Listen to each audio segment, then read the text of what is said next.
Exploitation बढ़ने लगा, और जब एक्सप्लॉयटेशन बढ़ने लगा तो लोग यूनाइट होने लगे, जैसे जातियां यूनाइट होती हैं जब एक्सप्लॉयटेशन। तो तमाम जगह पर एसोसिएशन बने, कहीं पर ऑर्गेनाइजेशन बना, कहीं पर एसोसिएशन बना, कहीं पर यूनियन बनी, अलग अलग नामों से लोग इकट्ठे होने लगे और लोगों ने ट्रेड यूनियन मूवमेंट को आगे बढ़ाना चालू। और बैंकिंग हिंदुस्तान में अंग्रेजों द्वारा लाया गया एक फिनोमेना था।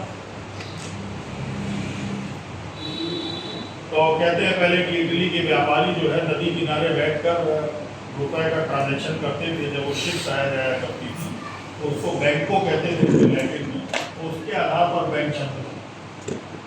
तो लोग इकट्ठे होने लगे, वहां बात होने लगी और लोगों ने ये महसूस करने लगे धीरे धीरे कि नहीं भाई एक ऐसा संगठन होना चाहिए जो हम सबके हितों की रक्षा करे। 1946 के पूर्व भी कई बार कोशिश हुई, अलग अलग प्रांतों में, अलग अलग जिलों में, अलग अलग छोटे छोटे मूवमेंट खड़े हुए, लेकिन अल्टीमेटली 20 अप्रैल 1946 को कलकत्ता में अमर प्रवेश चक्रवर्ती जो एक लीडर थे, उनके नेतृत्व में ये तय हुआ कि एक हिंदुस्तान के पैमाने का संगठन बनाया जाए, जिसको उस समय बैठकर चंद लोगों ने बनाया और उसमें फिर उन लोगों ने यात्राएं की, कहीं यूपी जोड़ा, एमपी जोड़ा, दिल्ली जोड़ा, जोड़ते चले गए और इस तरीके से धीरे धीरे all India bank employ association एक बड़ी शेप में। फिर ये अलग क्यों, क्या इस वजह से अलग नहीं? आप किसी भी दूसरे उद्योग को देखिए तो वहां पर जो हमको हासिल होता है, मुझे बड़े अच्छे कुछ कोट सुनाए, जो हमको हासिल होता है वो हासिल होता है बाई वे ऑफ क्लियर। पे कमीशन फॉर्म होता है। अभी कल मैं उसमें एक समिति बनी हुई जिसका नाम कर्मचारी कल्याण समिति है, पूरे सभी विभागों की, कल उसकी एक मीटिंग कर रहा था अपने ऑफिस में।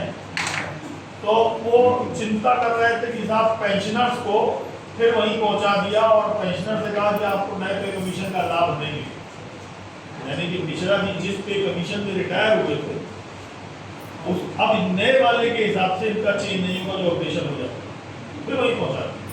तो अब वो कहते हैं कि हम इस पर प्रतिवेदन देंगे, रिपोर्ट देंगे, लेकिन all India bank employ association table पर बैठकर सामने नेगोशिएशन करता है। ये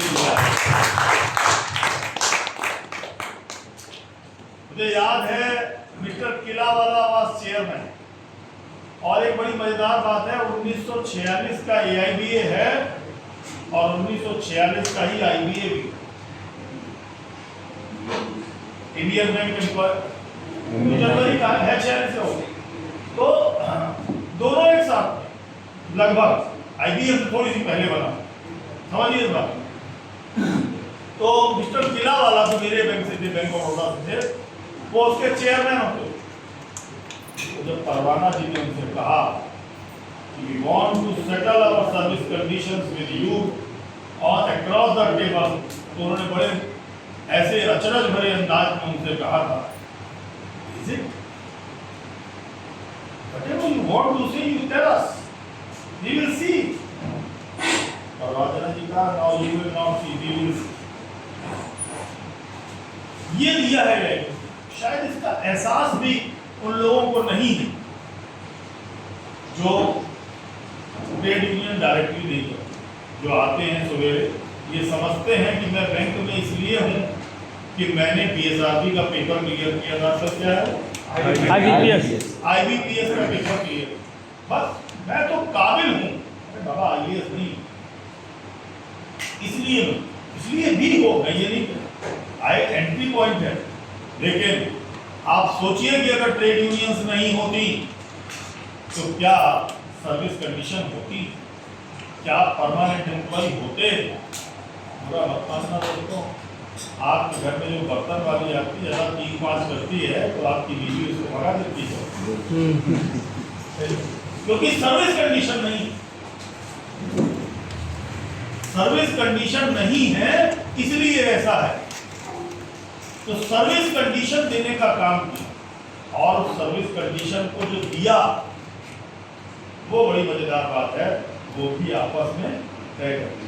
1966 में जो पहला सेटलमेंट आपका साइन हुआ, उस सेटलमेंट के पहले तेवतिया कमीशन, शास्त्री, फलाने, देसाई, कितने सारे भी हुए।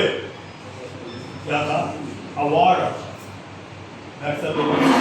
आपको अवार्ड स्टाफ को अवार्ड स्टाफ इसलिए कहा जाता है कि पहले जो अवार्ड आते थे, जो कमीशन बैठता था, वो जो अपनी निर्णय देता था, उस निर्णय को अवार्ड कहते थे, इसीलिए हमको अवार्ड स्टाफ।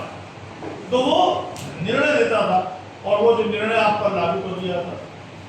आज भी कभी कभी बैंक का मैनेजमेंट हम लोगों से कहता है, हमारे लोग 40 किलोमीटर दूर चले जाते हैं तो आप हमसे कहते हैं नेता जी कि यूनियन कोई काम नहीं करती। उस शास्त्री अवार्ड में लिखा था कि लिंग्विस्टिक एरिया में हम ट्रांसफर कर सकते हैं। आज भी है।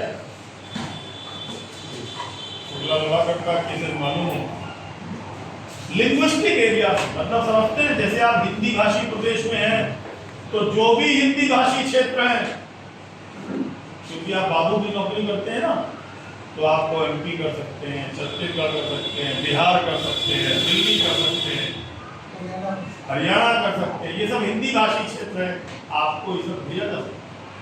लेकिन AIBA ने इसको अरेस्ट किया।